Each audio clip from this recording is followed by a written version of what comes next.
What's up, you guys? Welcome to episode 9 of the G.I. Joe action figure reviews, as today we're going to look at one of my favorite G.I. Joes with a pretty good backstory, and that is Lowlight, released in 1986. According to his bio, Lowlight was afraid of the dark, timid with animals, and shy of loud noises. Until that is, he went hunting with his father. After getting lost in the dark, he was found 3 weeks later with a flashlight and a rifle with a grin from ear to ear. Fast forwarding, he went into the army and became an instructor within the marksmanship program. The G.I. Joes enjoy having Lowlight alongside with them. All they have to do is wait for it to get dark for Lowlight to do his thing. The night belongs to Lowlight. Now that's badass. Looking at the figure, I love his black beanie, which is sculpted really well, as it's almost like you can see the material they used to make it, and it looks quite comfy if you ask me. It's folded like a trendy style, as you can see his blonde hair peeping from the sides with individual strands sculpted, which is held by the red night vision goggles and black strap. His facial expression is stern, and you can tell he's not one for small talk. Or maybe his silence is his way of saying the darkness is where he thrives.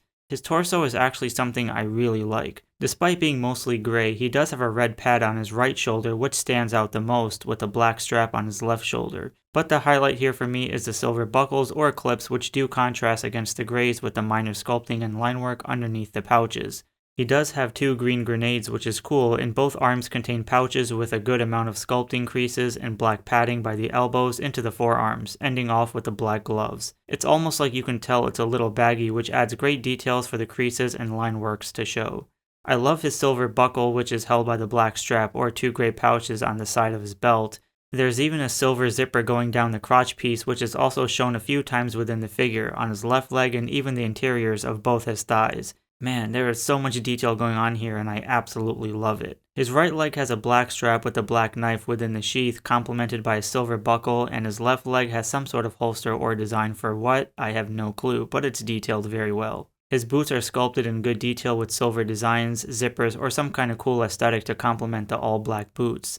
As for his weapons, he does come with a sniper rifle, which looks good, and I know what you're thinking, you don't hold the gun that way. Well, the handle is pretty thick and I tried having him to hold it, but to avoid his thumbs from breaking, this was the best I could do, so deal with it. I love how thick his scope is, so that's some nice attention to detail. He also comes with an Uzi, but it's something I don't normally equip him with, seeing how this Uzi is seen with other figures within the line.